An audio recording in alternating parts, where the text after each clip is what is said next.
Hey guys, it is your girl Kim Nicole, and you're watching Poppin' Politics with Kim Nicole. So we got 8 more days, y'all, to the election, and right now early voting still going on. I already did my early voting, and I just want to pop up on here because every time you turn around, there's a news day that there's not a day that goes by that there's not nothing crazy that's happening in the news. I mean, this is a real interesting time in life in general. Like it's just crazy out here. But a couple of things I wanted to mention that was just kind of brought to my attention.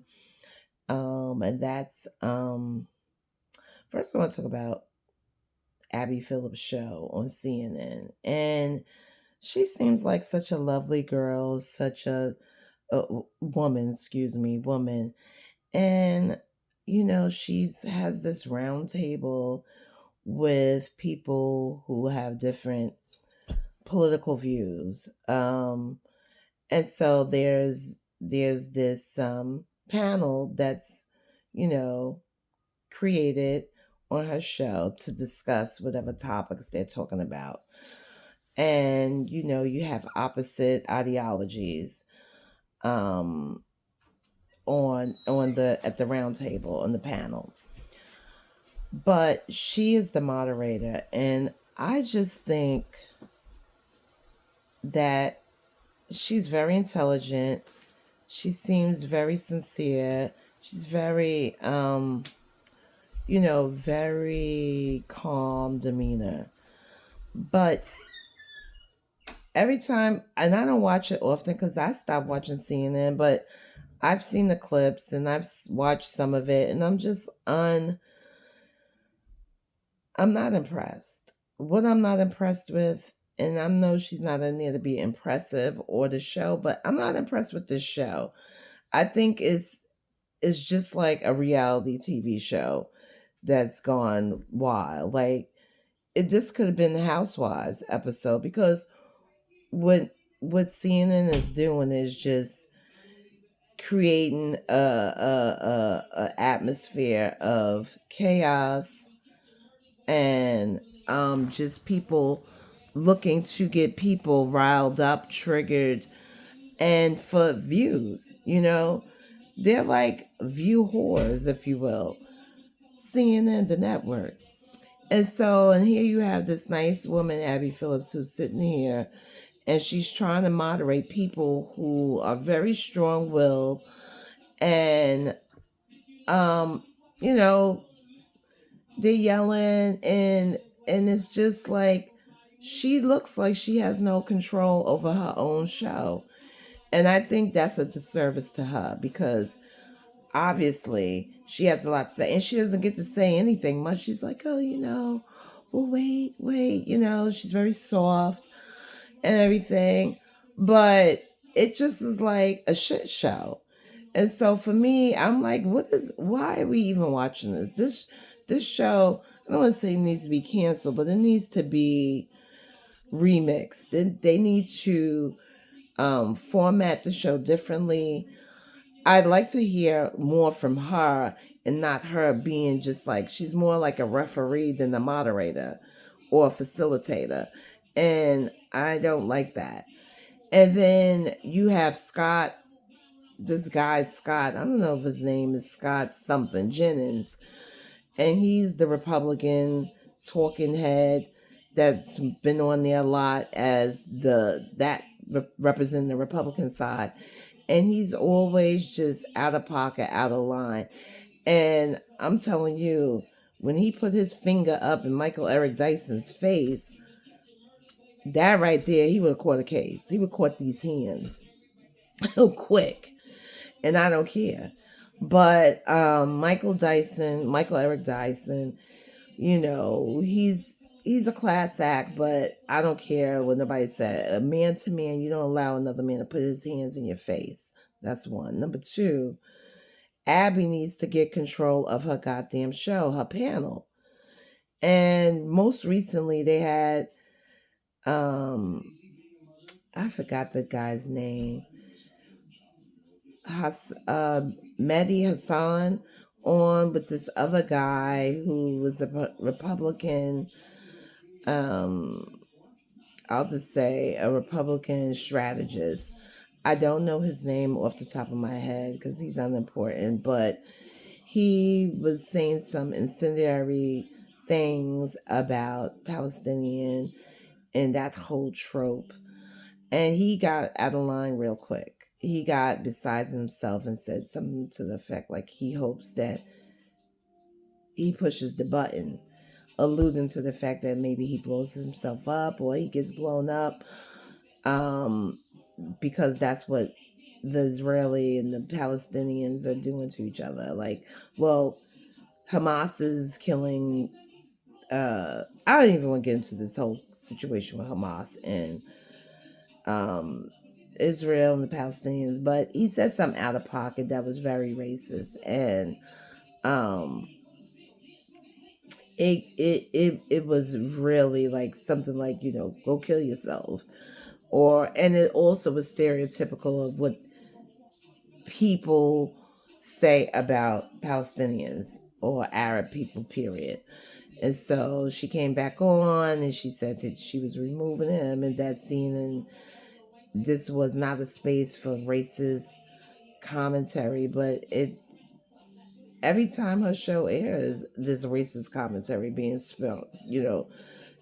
So at the end of the day, I'm not against Abby Phillips, but I am against the circus, which is her show. And all it is equates to me is like a Real Housewives of any of them narrative. Atlanta, Orange County, New York, you name it, they got it. It's reality TV that's supposed to be news and, journalism, but it's not. It's just clicks. So I was disappointed in that because I caught some of it a couple of different times with different panelists, and I'm not impressed. And she has good panelists on it sometimes, but it's just like a space to argue, and it's just not making any sense. And then if nobody's following the code of conduct in terms of guests coming on and getting loud and putting people's fingers in their face and stuff like that, like where we do that at? Where? No, that's unprofessional. It doesn't look good, and I don't care whose show it is. So I tapped out. I'm not watching that no more. I didn't really watch it, but like I said, I did see a couple of clips or episodes of what was going on, because it's trending. So, and this is Poppin' Politics, where we talk about all things poppin' politics and pop culture. So, that was one. Two, I just want to say we're 8 days away from the election. Again, if you are if you haven't early voted, go out and early vote. It's the best thing to do. It's easy, it's seamless. Just go do what you need to do. Of course, if you're still on the fence, talking about you don't know who you're gonna vote for, and you need more time to get to know Kamala and get to know. At this point, you're fronting. You fake as shit because you know that you are voting for Donald Trump and you just don't want to say that. You don't want nobody to know, but we know. Because at this point, you know what Donald Trump is about. We done been knowing him for almost 10 years now. And he's not changed. He's not changed for the better. He's gotten worse. And so at this point, and if you still talking about you don't know if you're going to vote for Kamala, then you've already made the choice that you're a Trump voter. And if you're not voting for either one of them, then that's just as bad. Because if you're not voting for neither one, it's just as bad. You still made a vote. You know what I mean? Um, and you still bear the responsibility of whatever the outcome is for our country. I'm going to say also that there really couldn't be an easier choice in this election to vote for. If you still want freedom in this country and a democracy, if you still want to be able to have choices over your life, and I'll give you some examples of what those choices are that you can have if you vote for Kamala, Vice President Kamala Harris, versus a Trump presidency. Well, I would say this: the choice couldn't be easier for having the right to vote, which is on the chopping block, because he already talked about this being the last election. There wouldn't be no more. There wouldn't be a need for any more elections. This would also be. This is easy because if you believe in the right for to have your own voice and say so on what type of education your child should have, or um, what schools your children should be able to go to, what books your family should be able to read, then the choice is easy. It's Kamala Harris. If you are thinking about, well, I don't know, because when Trump was in office, the economy was good. Stop. It was not. It was not. In the beginning, when he got it, yeah, because Obama, like he said, he done passed him um, a working in economy that was in the positive, and then COVID happened. So if you if you want to relive that shit show, you vote for Kamala Harris, because we need a leader. He didn't do anything. He let millions of people die during COVID.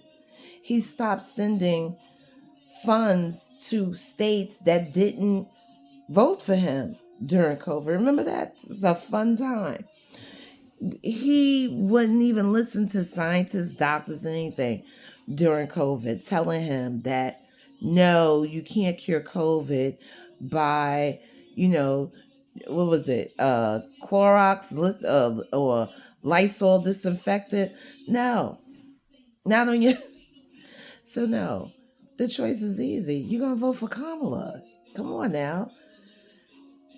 If you respect the fact that if you're pregnant and have suffered miscarriage, that they don't let you almost die or you die, and you don't want that you want to have access to be able to go to a hospital, a doctor, and the doctor doesn't have to worry about going to jail, or a nurse, or somebody who's taken somebody to the hospital, and it will also be considered criminal because they assisted in taking someone to a hospital and going to go to jail because they would deem that as aborting a pregnancy, a miscarriage. If you feel like, you know what, you want to be in charge of your own family planning, and having the right to use and have access to contraception, not contraception, but contraceptives, then the choice is easy. You're going to go with Kamala Harris. Come on, you see where I'm going with this?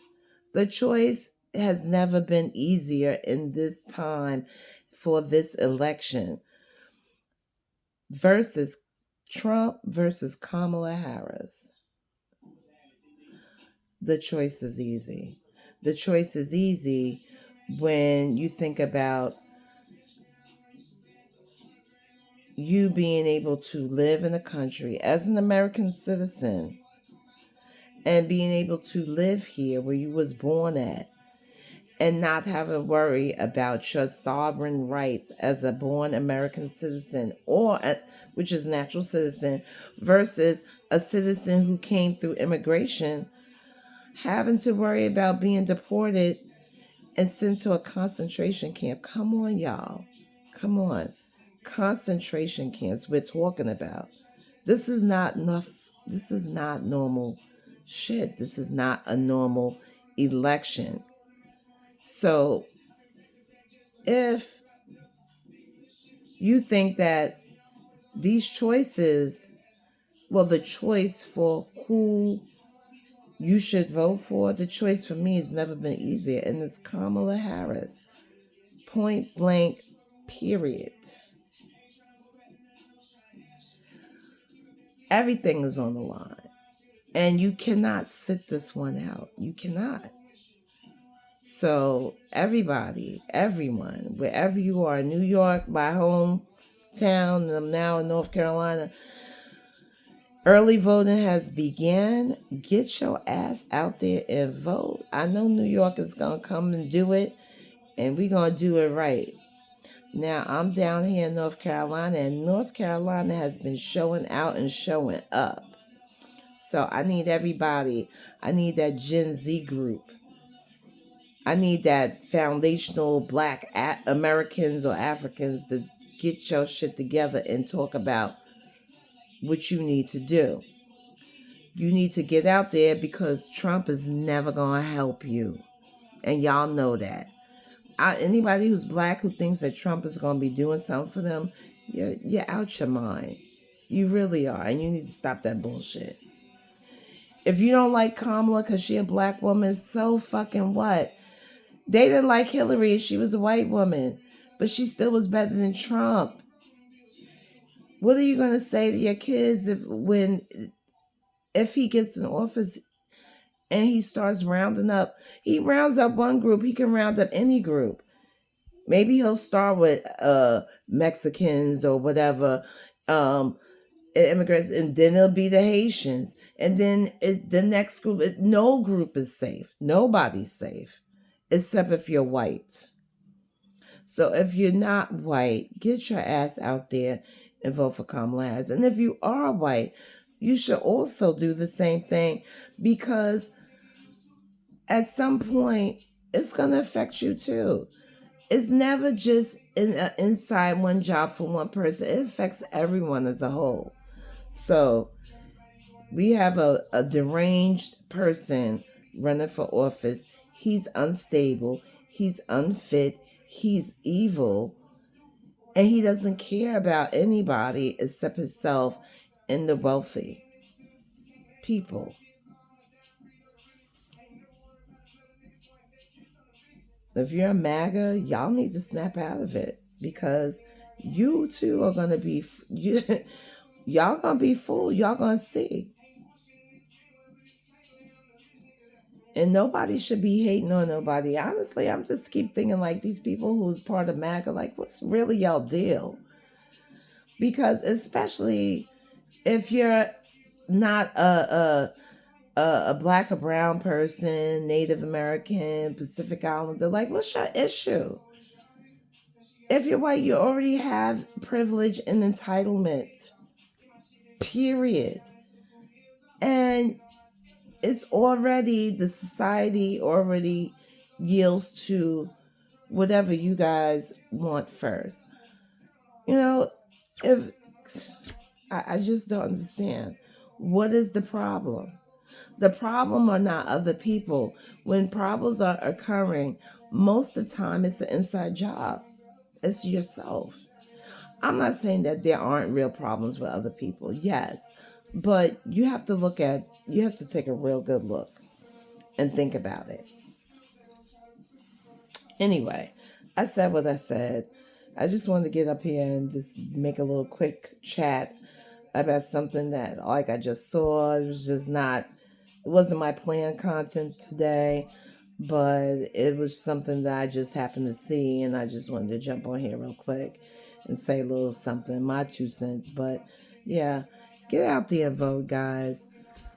It's serious. It's real serious, and we really need to do something about it. It's not fun and games. This is serious shit.